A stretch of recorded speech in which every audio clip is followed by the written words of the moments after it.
So welcome back to the channel. In today's video we have a vlog, which I rarely do, so this should be a lot of fun.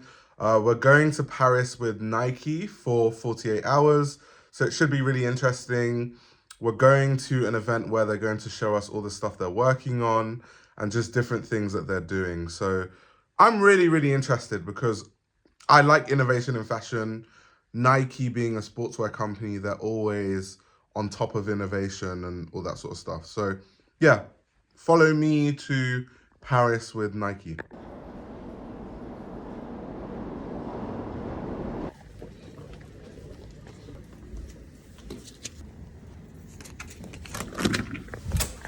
Okay, so I just arrived in my hotel. This is really nice.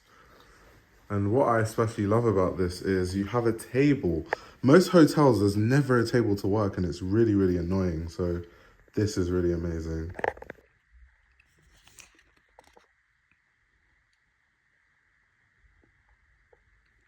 That's cool. Cool little note from Nike. In the UK we say Nike, but the correct way to say it is Nike because it's named after the Greek goddess. Ooh, it's very French. Matons. Lovely. These are all the buttons. I'm guessing the one that says blackout, because it kind of is already in a blackout setting. That's why the blinds are down. So let's see if I press it. Okay, everything opens up. Cool. Now I can film my TikTok because the lighting would have been terrible. That's really cool though. That's a cool mechanism. That is so over the top in a nice way.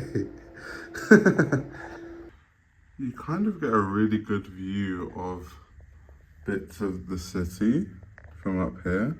So why am I here with Nike? Of course, a lot of people know me for the fashion stuff, but might not know me for the sportswear stuff. So I actually played a lot of sports at a really good level. I still play basketball till today. So I'm really into sports. I'm really into sportswear and looking at, you know, the latest innovations. And at this Nike event in Paris, there will be a lot of activations with a lot of products. I'll get the chance to meet a lot of designers of the footwear. I'll be able to interview some of them, talk to some of the athletes, which would be really interesting. And it's a part of fashion I think is underrepresented in terms of the innovation that goes into sportswear. The fabrics they use, how they're using new fabrics and all that sort of stuff. And obviously this year there was the Air Max DN, which is their latest model. So I'm sure we'll see or learn a lot more information about those shoes as well. And yeah, I'm really looking forward to the event, which is tomorrow. This is the first section of the Nike event. So essentially Nike turned this building into a sort of Nike Innovation Center. It was really interesting. They had all the new releases. This is before they were actually unreleased. Of course, now a lot of the stuff that you'll see in this video has been released. The Nike Pegasus, the new one, that's coming soon. The basketball shoes that have now come out. But it was really cool just hearing from all the different designers, and in every single section, the designers were describing why they design things that way, kind of what makes their design different, what fabrics they're using that makes it innovative. So I filmed some of the bits of them talking, but I couldn't really film a lot of it because no one was filming. So I kind of felt like I was bad for filming. I felt like I was doing something illegal or something. So yeah, hopefully you guys enjoy.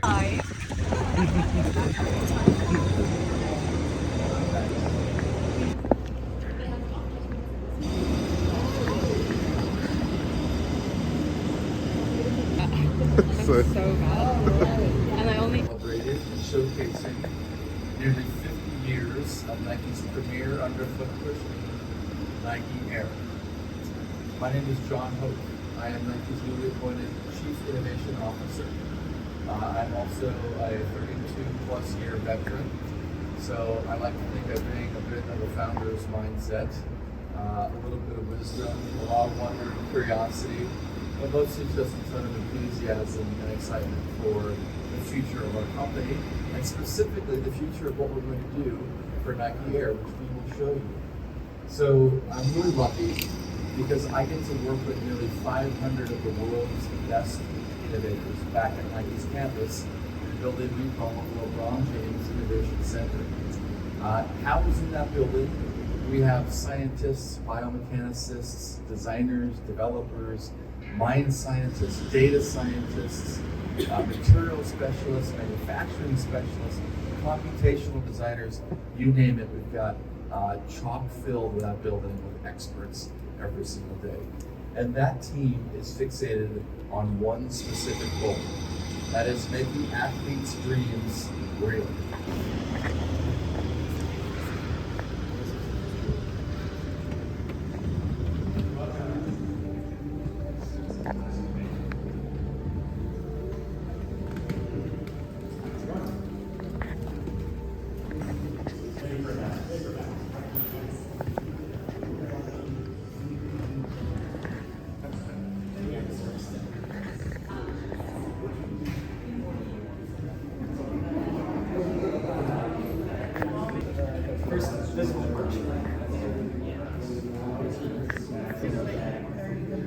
Oh no, I definitely want to. Let me know when you're ready. Just whenever you're ready. It's always good to get a little bit of content while you can. Always have to remember. I know, I'm so good at taking it's like your job. Like, brilliant. That's the way this goes.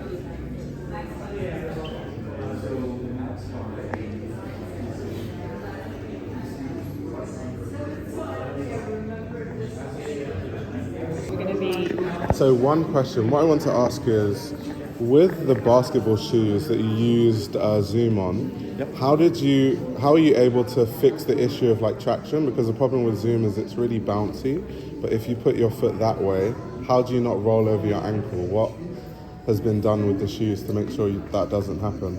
So I'm trying to think of LeBron. So in Kobe has Zoom Mag. Yeah. So it's actually encased in a cup wall.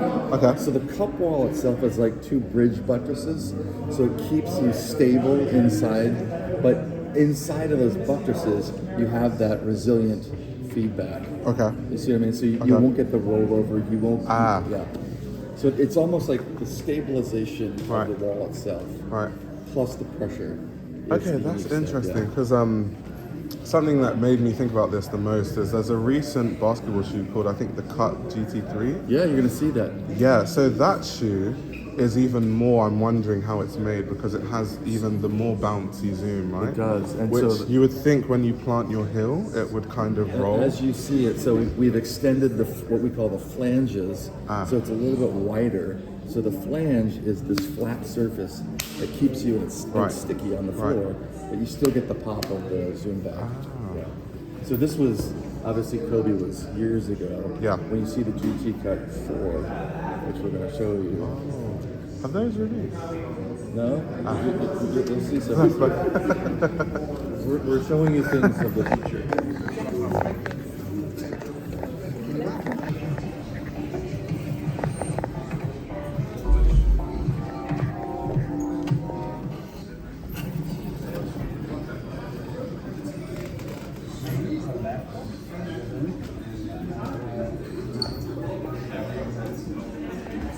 This section was one of my favorites because you had all the designers in this part of the exhibition, you can call it. So you had the head of basketball design, the head of apparel design, the head of running footwear design, and they were basically just talking about why they design things the way they do and what new technology has gone into the new products that they've released. There was also an unveiling of the new Olympic uniforms designed by Nike. So you can see the Team USA stuff, Team China, and a lot of different stuff. So it was really cool because the head of apparel was talking about all the different stuff that has gone into it, even when you think of the fact that breakdancing is a new Olympic sport to this year. And so Nike designed this frictionless fabric that they're going to be using in their first apparel collection for breakdancing. They also designed footwear for breakdancing for the Olympics. So very, very fun.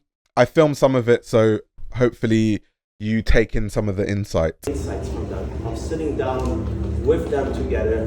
Leo, for example, just came back from Ethiopia and Kenya last night, or yesterday morning, I should say, speaking to the athletes. So that is what we do on an ongoing basis on all of our products. And that's especially true for the Olympics, right? If you think about, they have been training all their lives to get ready for this event. So for the last 4 years, we have been getting ready for this event too, to ensure that whatever we provide is the best possible elements, best possible products, both in footwear and apparel, for those moments. So speaking of products, I'll give you a little bit of a few highlights here. Right here, we have the lightest, fastest marathon shoe we've ever built. And Leo will speak to you about this a bit further in a moment. It also happens to have the world record for the fastest marathon run in it. Then you have the sprint spike here, our fastest sprint spike that we have ever created. Then you have the Mercurial boot that feels like second skin that when you're wearing it, or a basketball shoe that literally gives you energy while you are wearing it.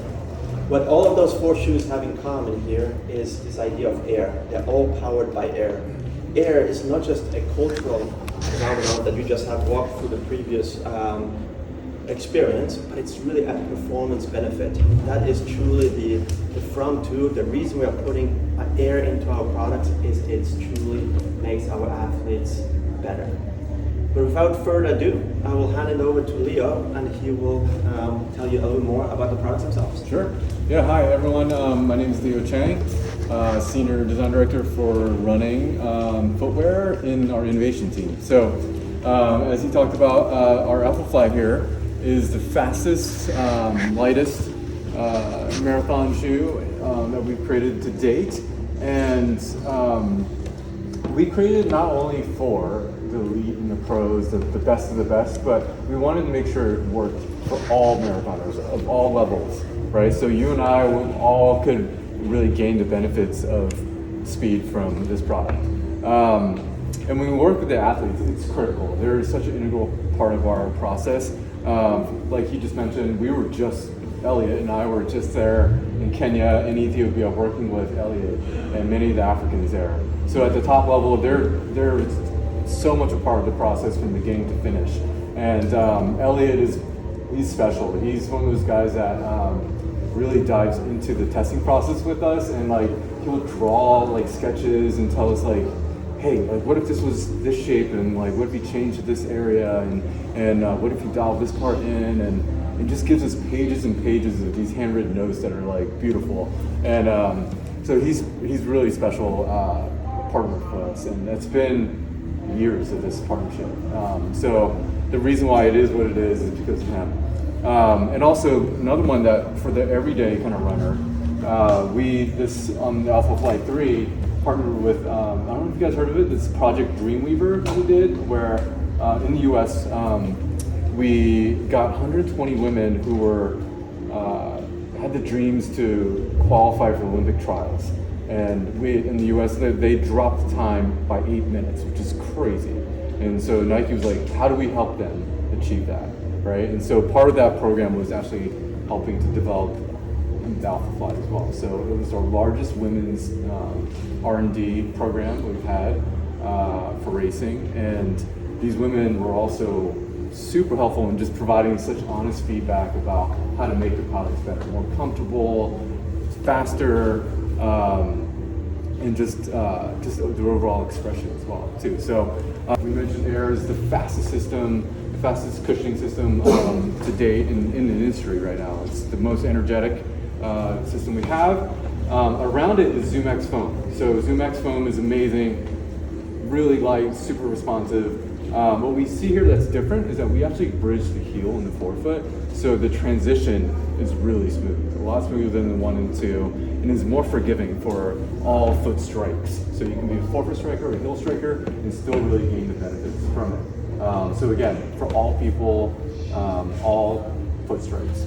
And then just really looking at ways to shave weight as much as possible. That was a concern that a lot of our runners had. It's like, it's still a little heavy, you know? And so this is the lightest one yet. And containment as well. So this is a new Adamant 3.0 where it's still really comfortable, just like a sock-like fit, but it also contains you when you're cornering in a marathon. Because marathons aren't just straight, you have to take a turn. And so when you do, you want to make sure you're locked in on the platform, right? So super critical there. Yeah, really proud of this one, and I'm going to pass it over to Elliot. So from the marathon to the sprints, yeah. Thanks, Leo. Good morning, everyone. My name is Elliot Heath. I'm a product manager, part of our global running footwear team, and in that job, I have the pleasure to oversee our racing as well as track and field line. You've heard a lot this morning about our obsession to work with athletes and listen to their voices and obsess those details. And nowhere is that more evident than on the track, where literally athletes have been training their entire lives and the last 3-4 years since the Tokyo Games for literal hundreds of seconds. They've woken up every day, trained for 4, 5, 6 hours a day so that they can be 0.05 of a second faster. And so we try to take that same athlete mindset into the way that we work on our product. This year, leading into the games, we're really excited, as Leo mentioned, from the marathon all the way down to the 100 meters. We have new innovation in our fastest shoes that we've ever brought to athletes. So on the track, there's 3 new models. In the sprints, we have the MaxFly 2. In the middle distances, we have the Victory 2. And in the longer distances on the track, we have the Dragonfly 2. And we'll go through a little bit of the details of the product, but I hope you all take away from today not just those details of product, but also the athletes that have helped guide us, because again, they are the voice, they are the insight that leads to this product. So when you're looking at these products, I hope you see a little bit of Dean Asher-Smith and Keely Hodgkinson, Sha'Carri Richardson, and all the other athletes that really, I think, see themselves and are very proud of this product coming to life. If we look at the MaxFly 2 here, it's actually powered by the key Nike innovation, and that is the Air Zoom technology. So this Air Zoom technology, combined with our carbon fiber fly plates and proprietary foams, help create the system of speed that keeps Nike's track and field spikes on the forefront of the super shoe race. When you look at this shoe, it's the most innovative thing about it coming into 2024 is its new base of support system. So athletes told us over and over that the MaxFly 1 that launched leading into the Tokyo Games was super fast and super confident for the straightaway. But athletes demanded that we make it better, not only for the straightaway, but also the turns. This is a shoe where the fastest and most powerful athletes in the world will go down the straightaway, but as well as the 200 and 400, as well as the hurdle races. So it's very versatile and dynamic in its nature. The Victory 2 also features this same system of speed technology, where we have a dual-chambered air system with a small chamber on the outside and a larger chamber on the inside. Ultimately, the Air Zoom cushioning system is our most resilient or most energy-returning system that we can possibly deliver to athletes. 4 years ago, we changed the game, taking athletes from thinking a track spike should only be more minimal, less, and just take more and more away. We changed the paradigm for athletes in thinking about how much of that force that they're putting out to the track can we deliver back to them. And this cushioning system is the pinnacle of our expression for that. If you guys have been watching track over the last year or so, you may have noticed the electric performances of all of our athletes. There were 9 world records set this last year. 8 of those world records on the track were by athletes running on our new innovations leading into Paris. So if we go from the fastest athletes on the track to the fastest athletes on the pitch, I'll pass it over to Emily. Hello everyone, I'm Emily Johnson. I'm part of the global football footwear team. Today I'm representing a group of researchers, designers, innovators back at Nike World headquarters, and we really create those football boots, whether it's you turn on the TV, you're watching an English Premier League game, or when it's Super League, or in your neighborhood at a recreational pitch, we make all those football boots. And over 25 years ago, we actually created the category for speed boots. At that time, we signed a young Ronaldo who embodied what speed could look like on the pitch. Today, the game of football is getting faster than ever, and we don't see that pace slowing down anytime soon. When we get out and talk to athletes, whether it's a LeBron James or a Marcus Rashford or Mbappe, who's beloved by Paris, of course, and we ask them, like, what's the number one benefit you want your football boot to deliver? They consistently say speed. So when we were creating the brand new Air Zoom material, we wanted to answer one key question, which is how might we make those fastest athletes on the planet even faster? And that's where we have really three key design solutions that I'll walk you guys through. The first is we'll talk about unparalleled traction through Air Zoom, picking up on that theme that obviously Vio and Elliot had mentioned. And then we'll talk a little bit about trying to unlock a more sculpted or contoured fit. And then last but not least, football, you use all of the upper, dribbling, passing, and shooting. It's also about that advantage touch or boot the ball that we're trying to unlock. So the first with Air Zoom is, and traction is really, if you watch a football match, those first few steps can make all the difference. It's not dissimilar to when you're on the track. Those millimeters and those quick seconds can make a huge difference in creating space that can ultimately change the match for your team. So we wanted to focus on that and really cue into that underfoot system and that forefoot that unlocks those first few steps. So 2 years ago, we introduced our first Air Zoom strobel that was made specifically for football. We're building on that momentum to make the whole system give even more energy return for our athletes. So these forefoot fins that you see that shine with this finish are actually brand new to this Air Zoom material. They not only unlock traction, but also engage more of that Air Zoom bag. And then we wanted to optimize things like flexibility in that forefoot, and then make changes to the airbag itself that sits within the forefoot. And all of those things actually unlock 10% more energy return in those first few steps for our athletes. The second is unlocking more of a sculpted fit for our athletes. If you're focused on the speed, you want that barefoot-like sensation, almost like Martin was alluding to, it being a second skin. So the team reduced layers from the previous version of the material from 5 layers in the upper to just 3, and also unlocked our lightest, thinnest pulse line at upper ever. So it really is our most sculpted material fit. If you put it on, it almost feels like it holds your foot. And then the third piece is that advantage boot to ball. Again, super dynamic game with football, dribbling at speed.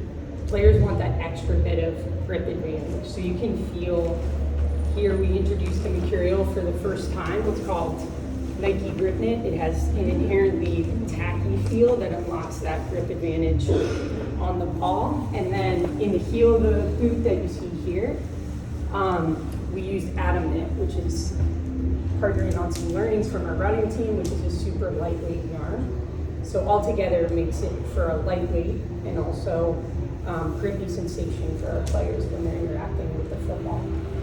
So material is really made for the difference makers on the pitch. Players who are electric, like a Chloe Kelly or LeBron James or Marcus Rashford. And we're excited because Euro Cups are ahead of us in the next few months. We got Copa Americas in North and South America, and then of course the games here in Paris. So we're excited to see how this brand new Air Zoom material will make those fastest athletes even faster. I'm looking up to everyone now.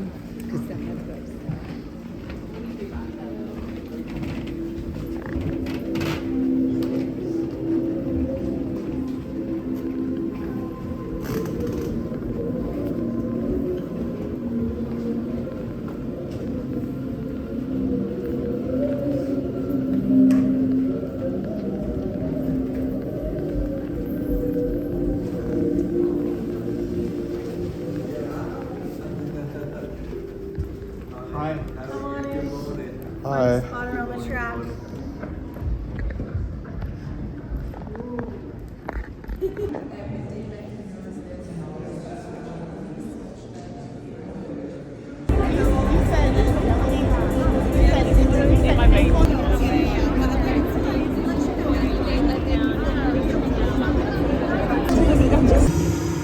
to chase dreams at the very edge of possibility. Remember that moment when you first encountered air? You felt it, didn't you?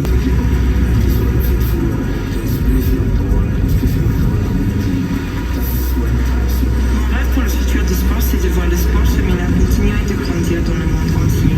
Et ceci de voir de plus en plus d'athlètes féminins être mis en avant pour inspirer les prochaines générations.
The National Federation kits, they're not just uniforms. They're vibrant expressions of style and culture and ingenious problem solving. Our athletes stand proudly in their national colors. Their fit is a testament to their journey, their unwavering commitment to sport, and their endless drive. Welcome to a groundbreaking era of sport, a fusion of art and science, where innovation and imagination knows no bounds, fueled by hyper-personalization, boundless collaboration, and unparalleled creativity.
So I ended the night with this really cool Converse event where you got to see a lot of the archive Converse sneakers, and they also had their skate team skating in this sort of makeshift skate park.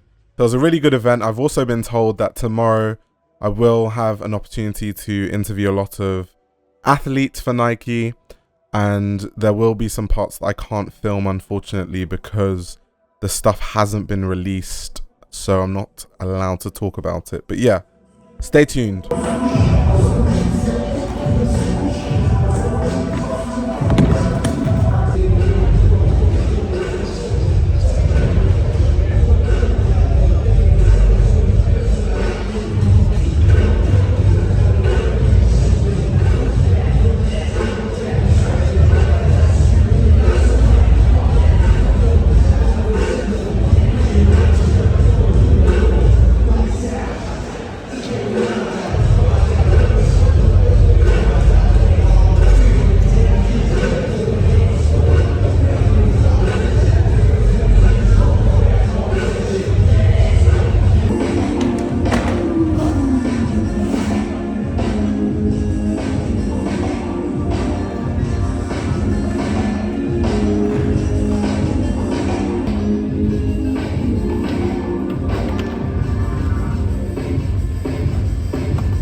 Logan Edra is a buzzing talent in the breakdancing scene, looking to extend the world of breakdancing to the world during the Olympics. For those that don't know, breakdancing is actually having its first appearance in the Paris 2024 Olympics, which she should be competing in.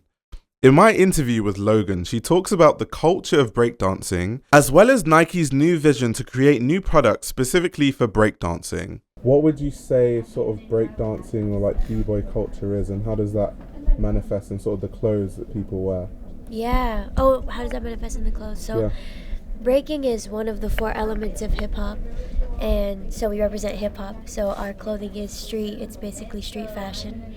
And we wear clothes so that we can dance and to also feel fresh and look fresh, because it's a form of expression, and that's just how it started out. It wasn't always such a athletic thing. Of course, it's always been very intense and high demanding, because that was just their way of expressing themselves. And so it's become more structured now, but fashion has always been a big part of our culture. It just so happens to be that's so dope, and it works out with with the opportunities and resources and support we have now, clothing wise, apparel wise, we always have to look fresh. I feel like fresh is a really accurate word for how we describe when we dress up. We gotta look fresh, we gotta look clean, and we gotta just, because it's stylistic, we're all dancing, so we just one of the biggest parts about breaking is just being ourselves, and a huge connection to that, or a huge part of that, is through clothing. And so we show our style through our dance, and we show our style through our movement. So it goes hand in hand. Yeah, with the Nike uniforms, how are they sort of adjusting the clothing to the actual sport now of breaking and breakdancing? Yeah, no, Nike's been so amazing with creating clothes that we can feel comfortable in to break. It's funny because for me, in the beginning, I didn't have that much feedback, because I was so used to wearing just the normal clothes, because it's kind of like how it came to be when people first started creating breaking. It was more of a, not that they were chilling, but they didn't need to dress up. They're already dressed how they were. It was just their expression. So now that they're actually making technology and creating clothes suited for our dance, it does make it easier. It makes it easier, makes it safer. Certain like knee pads and things like that, especially for training. But I don't know. When I go into battle, I like to feel like I'm not wearing clothes that are gonna try and make it easy. I don't know. That's just me. Right. But I feel like as it develops, because is that because you're used to just? I'm used to I'm used to that. So, but I know it's changing. It's evolving. So I already see them creating really fresh stuff that is still suitable to our style and works with our dance. I guess in a way there wasn't really investment in technology for breaking in terms of like the clothing, so this is like one of the first times. It is. Nike's the first to do that. Yeah. So that's, I think, what is most interesting about the clothing, actually having clothing specifically made for that. And I hope that like in subsequent years we get more breaking in the Olympics, which means more innovation in breaking. But I find it really interesting that you almost don't want it to be too easy in terms of the clothes. I think it's also about the types of clothing, the pieces of clothing, because we're known for wearing our tracksuits, we're known for wearing certain windbreaker material, even cargo material. And so, is there a reason, or is that just how the culture is? There's no like athletic reason for why? There's no athletic reason. It's just how the culture is, and also it fits with our form of dance. Like I'm not gonna wear shorts to a battle, because my style, I go on my knees, I spin on my knees, I'm sliding. So, but then again, some people will show up to a battle in baggy shorts, because that's their style, and maybe they don't use their knees as much. But and we're known, like, normally some people will have tank tops, but most of the time you'll see us in t-shirts or longer, because we have to spin on our shoulders and our back, and we go on our elbows. So it's like it goes with our moves. Okay, so last question: how do you think breaking in the Olympics will impact just the culture in general? Yeah. Oh, the culture or the world? No, just in general, the culture of the world, people's interest in breaking. How do you think the Olympics will influenced that? Yeah, just breaking being in 2024 Olympics, it's already changed us a lot I would say in a positive way, because it's pushed us to become more of a force and really believe that we can make a huge impact on the world, because breaking is not used to being accepted and respected by the world. In the 80s, it was a really big time for breaking, where it was reaching more commercialization, but it was kind of dissed. It was kind of not really fully accepted, and there was a lot of misinterpretation, misinformation. So now we're more ready than before. A lot of us, we're making sure that's why we stress education a lot, because we want to make sure that we're informing the world the right things.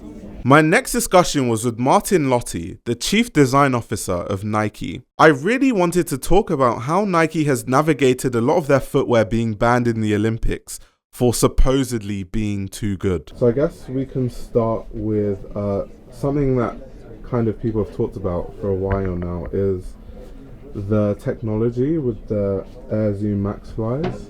Why I wanted to ask about this is because when a lot of world records were broken recently, a lot of people actually said that the shoe should be banned. So how did Nike navigate this, and what was kind of the understanding within the team? Hey, so, like every process we do starts with the athletes. And guess what they will tell us? They say, I want to become faster. And that is ultimately our mission, to listen to the voice of the athletes and help them to achieve their dreams. So their dreams become our dreams. Their ambition becomes our ambition. Right? So we always say the Nike way is the athlete way. And the athlete way is saying, I want to pursue greatness. And then we take this and transform this into innovation and technologies and solve problems for that. And at the end of the day, they will provide all of the energy and the hard work into it, right? So it is their energy multiplied by whatever footwear they have, but it's really them that have to put in the work into it. In regards to the regulations, we're always within their regulations. In fact, part of the process is on the Olympics that you actually show this to the government board to ensure that they have seen it. So we know that they are approved for the Olympics. So we are pushing the limits every single time, for sure, to help our athletes. But it's, at the end of the day, the input of the athletes, both up front, but also the physical input that they have is what all makes a difference. Yeah, which definitely says a lot about Nike's innovation. If you're essentially pushing the limits further than everyone else, to the point where people are like pushing against the innovation in a way, even though it's within the limits of what's allowed. Yeah, I mean, look at the Alpha Fly, for example. Right? It's a perfect example. Look at where marathon shoes used to be. I used to be the creative director for the London 2012 games. And if you look at that shoe, at the time it was the Flyknit Racer. Really low profile, minimal shoe, and then look where we are right now. Like big midsole, air unit, carbon plate, right? It's a totally different form language. And I love it, that we are reinventing ourselves and saying, how do we make this even better? And all this started with the dream of Kipchoge that asked us, or challenged us by saying, I want to run a marathon under 2 hours. And first we're like, this is a crazy idea. Like, but how are we going to help you? Right? So sometimes you have to unlearn the past to create the future. And you ultimately said, to achieve this, what will it take? And ultimately we're like, well, that's fair, we need to have more foam with it. Develop a new foam. The plate, the air unit, the zoom unit, literally gives you the energy you put in, comes out again.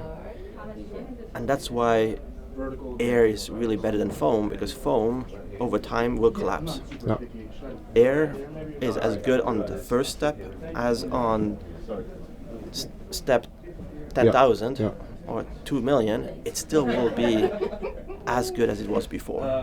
So that's the beauty of the technology of the plate, the foam, and the air in particular, that ultimately creates this incredible platform that looked distinctly different from the one from the London Games, but ultimately for him to achieve his dream, and he obviously was able to break the 2-hour barrier.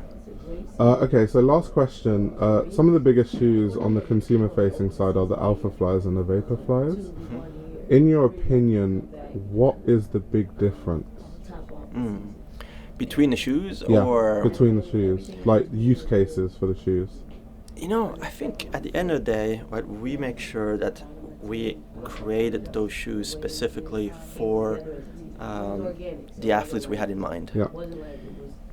If the everyday athlete then adopts it to whatever they want to use, that's perfectly fine with us, right? So it's like, think of it as if you buy a Land Rover, it's created so you can go off-roading, but if you want to use it in the city, it will be fine too, right? And I think that's how our approach is. We will create each shoes to the exact specification, to the championship athlete that we have in mind, and deliver upon it. So it's a very pure expression. And then of course we add performance and style to it. So I always believe that a good Nike product has performance, style, and soul. It's a combination of those three areas that make a good product. Yeah. And so between the two shoes is actually more similarities than differences, as in the methodology is the same, the approach is the same, but then the expression is different. So essentially they're made for the same type of athlete? The athletes, well, depends, right? Yeah. Like, depends on what sports they do and what distance they run, etc. It's because, okay, to rephrase, a lot of people see Vapor Flies as more suitable for sprint training, whereas Alpha Flies are more suitable for distance runners. But I don't know if that's true. So for sure, right? Our brief always starts with the specific athletes in mind, and then therefore the expression of it is different, but the methodology is the same. That's what I'm trying to articulate is our approach of listening to the athlete. The way our design process is similar, but the end result is very different because obviously you have a different brief up front, different athletes you're talking to. So there's things that are very different and then things that are very similar to ensure that we create cohesion as a company and that methodology, and that everyone deserves a swoosh on it. But then the outcome is specific to the need of the athletes. The next discussion is with someone who I'm a huge fan of, Rai Benjamin. He's a 400 meter and 400 meters hurdles runner. He's an Olympic gold medalist, multiple Olympic silver medalist, won so many world championship medals. So at this point, he's a legend. And I really wanted to talk to him about how he merges the world of athletics with his style. I think he has a very interesting style, but he also finds a way to mix it with athleisure. Okay, so first question I wanted to ask is kind of how do you mix athletic fashion with lifestyle fashion? Because I know you're quite a stylish guy. You wear like chrome hearts. I'm wearing the chrome right now. There we go. But I try to have an even balance of everything. And just kind of grab stuff from different places and try to make it work. But I don't think I necessarily take one direction. It's just like a multitude of different aspects of clothing, and I try to make it some Nike. Like I'm wearing Drake's Nocta sweats now just for the comfort, and then the Nike t-shirt and Chrome Hearts flannel, so just kind of try to mix it all in a little bit and make it look cool. Is there like on the track, is there a way that you try to sort of fashionize the way you look and stuff? I would love to do that, and it's a conversation that I've always had with Nike itself, but I feel like it's easier said than done. And once you understand like how things actually work, supply chain, and just how expensive it is to just make a one-off product that is not very scalable, it's kind of hard to actually bring those things to fruition. But I think they did a good job last year in incorporating that uniform that we wore at Prefontaine, the green and the yellow, and then was that exclusive to? Yeah, that was just exclusive to that meet, and then also just Drake had just dropped like his knock to drop, and it was the kind of hunting looking gear. So I got to wear that out on the track, so that was like really cool. But so it's like stuff like that I try to incorporate as much as I can without really just, you know, breaking too many of the rules. Yeah. Okay, so last question. This is more about performance. Yeah. So how do you handle the lactic acid of being a 400-meter runner? You know, you just embrace it. No, honestly, it's inevitable. And I feel like if you go into the race thinking that, you know, whether you run fast or you run slow, it's going to happen. Hurt. So you might as well just run fast, in all honesty. So that's and even for you, it still hurts? Yeah, it still does, yeah. Wow. I mean, I think as you progress throughout the year, you get more fit. Your body gets more accustomed to flushing that lactic acid out. It gets a little easier, but it's still onsets, man. Like, and it's crazy. So I was telling people, you might as well just run fast because it's gonna hurt anyway. Yeah. Next, I speak to Roman Dicko, who I'm a huge fan of. She's a legend in the world of judo, a world champion, a multiple-time European champion. She's won 2 bronzes at the Olympics. So a legend in her own right. And I not only do I love her for her physical endeavors, I also love her for the way she dresses and her style. So I really wanted to just ask her shortly about her style and, you know, how she picks things together and what she's inspired by when she dresses up. I think that's really pretty new for Nike to go in that type of sport, like fighting sports.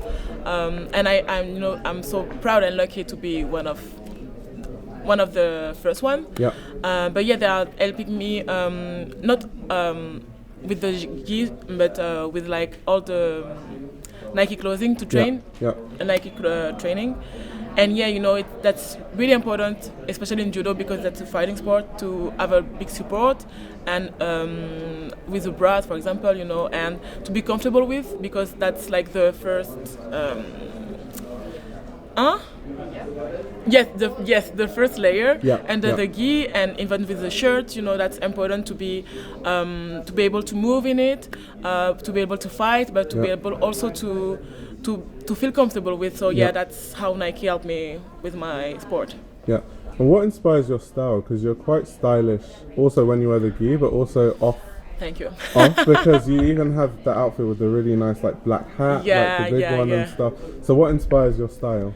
A lot of people, I don't know, just I feel that I'm tall and I'm kind of big, so I even just being me, I just take a lot of place, and sometimes I'm just like, okay, I will play with that room I'm taking in the room. So I will take a big hat, like a long dress, and I'm like, if I like something, I will put it. I'm not asking myself a lot of questions. I'm like, okay, do you like it? Yeah, you will.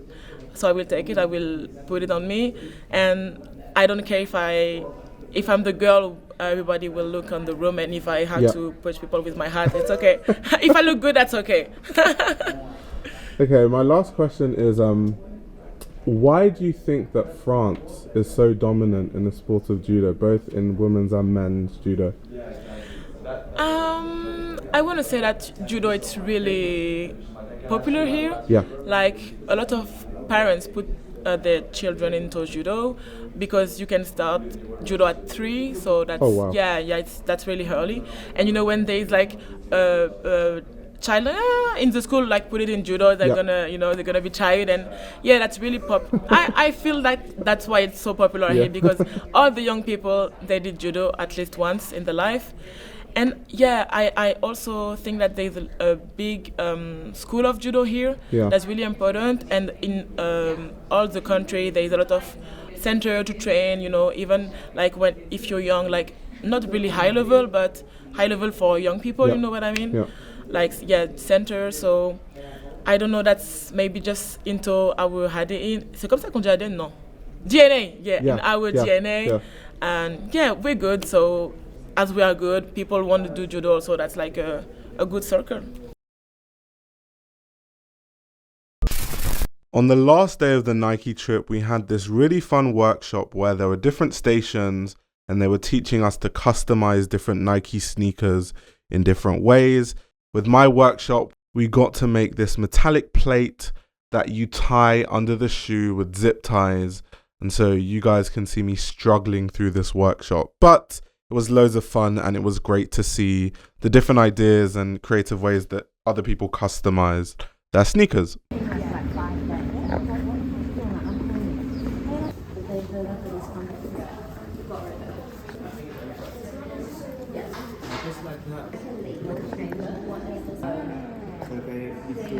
You have sizes, right?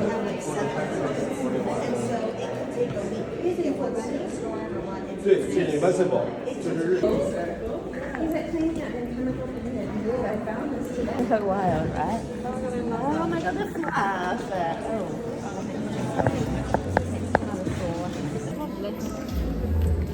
What the job left?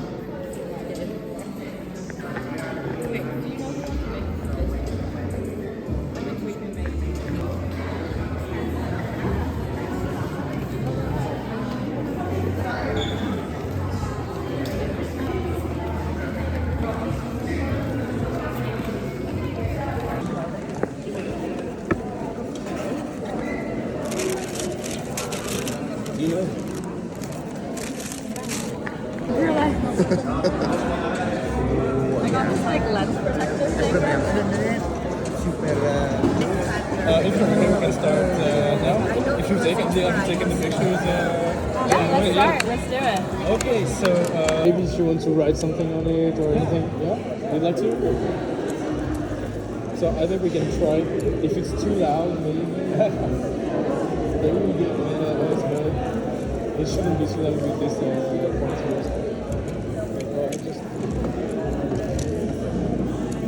Honestly, it's actually really good. No, I love it. Thank you. Do the wear test as well.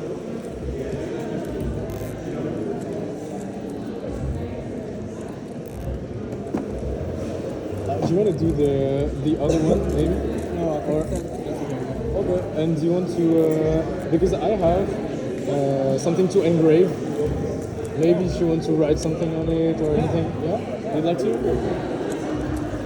So I think we can try. If it's too loud, maybe. Maybe we get a noise, but it shouldn't be too loud with this point.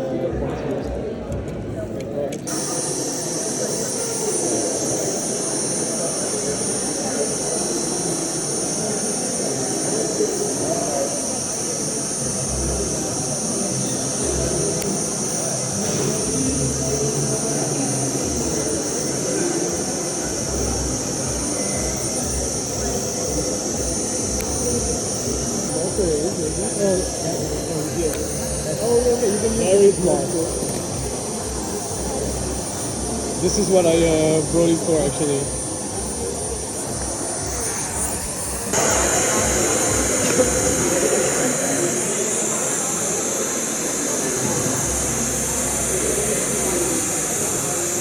But it's a little bit, but we aren't pros.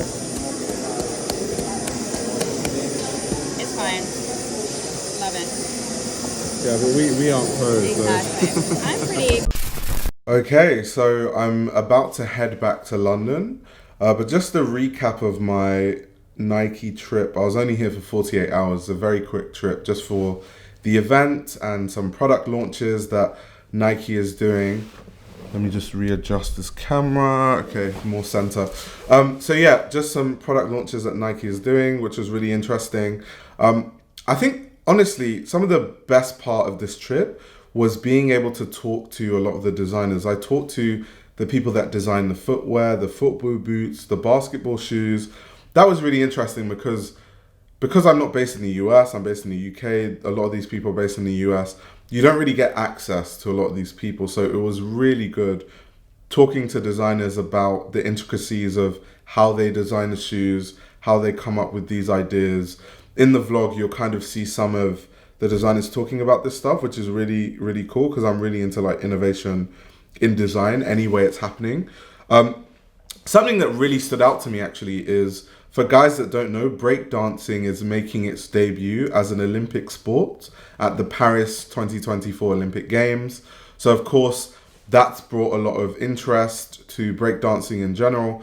And Nike is actually the first brand to make innovative clothing specifically for breakdancing now as an Olympic sport.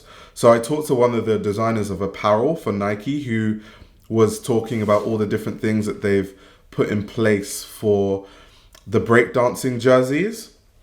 So for example, they have this fabric that they developed that has less friction than the usual fabrics that they would use on tracksuits. And obviously what that helps do is when the breakdancers are dancing, they're not going to stop during a spin or a slide or something on the floor that's sticky. The frictionless sort of fabric is going to work against that sticky thing to make sure that they're a bit more slippery with wearing that fabric. There's also reinforcement on places where a lot of breakdancers spin. So things like the elbows are reinforced, the knees are reinforced, the back, they said, yeah, the top of the back is reinforced also. That is so interesting how they've done that. And even the breathability technology is new, specifically to breakdancing. And even the fact that they've still made sure that aesthetically it looks like a tracksuit. I actually interviewed a b-boyer, which you guys will watch in the vlog, and she talked about how that's part of the culture. A lot of people wear tracksuits and baggy clothes. And so Nike was obviously thinking about the style, but also thinking about how they can innovate in that way. So that was really cool. I also got to saw, because part of the product launches, of course, they launched new football boots, new basketball shoes. They launched the new Nike Pegasus, which isn't releasing until next year. So the Pegasus Premium is going to be a really cool shoe, probably a shoe that I want to buy just for like running and training and stuff. That should be cool. And it was also cool to see a lot of the collaborators of Nike. Everyone was at the Nike show at the end, which it was just showcasing of all the Nike apparel collections and stuff. And they had all the Nike athletes wearing the stuff. So some of my favorite athletes like Sha'Carri, Richardson, Dina Asher-Smith, Edra Wilson, Kipchoge, Eliud Kipchoge from Kenya, the marathon runner. So they were kind of all at the show. And then you had the designers like Martin Rose and Clint and Chitose Abe and all these people. I think Travis Scott was there too, because obviously he collaborates a lot with Nike. So it was really cool, really, really insightful. I learned a lot about technology and fabrics, which as a fashion journalist, I love learning about that stuff, which is why I was so happy that I got to talk to a lot of designers and really delve deep into the fabrics they're using and why they use that and how they come up with the technology and, you know, what their mentality was when they were designing certain shoes. That was honestly my highlight of the trip. Unfortunately, a lot of the conversations I had with designers were kind of off the record because the way the event was set up, we were kind of like hundreds of people moving through these rooms. So you couldn't really film. But just the knowledge that I gained is knowledge that I can take forward on my just understanding of clothing in general and push that forward in other things I do. But yeah, thank you very much for watching. I hope you guys enjoyed, and I'll be back with another video very soon. This YouTube channel runs on your support. If you want to support the channel, you can subscribe to my Patreon. You'll gain access to exclusive content that includes everything from my Patreon podcast, where I give a behind-the-scenes insight into the fashion industry, as well as a fashion book club, where I review my favorite fashion books. You can also check out my fashion ebook, which highlights the best fashion journalists to follow, definitions of common fashion terminology, and how to determine what a good source of fashion information is. The links to everything are in the description below.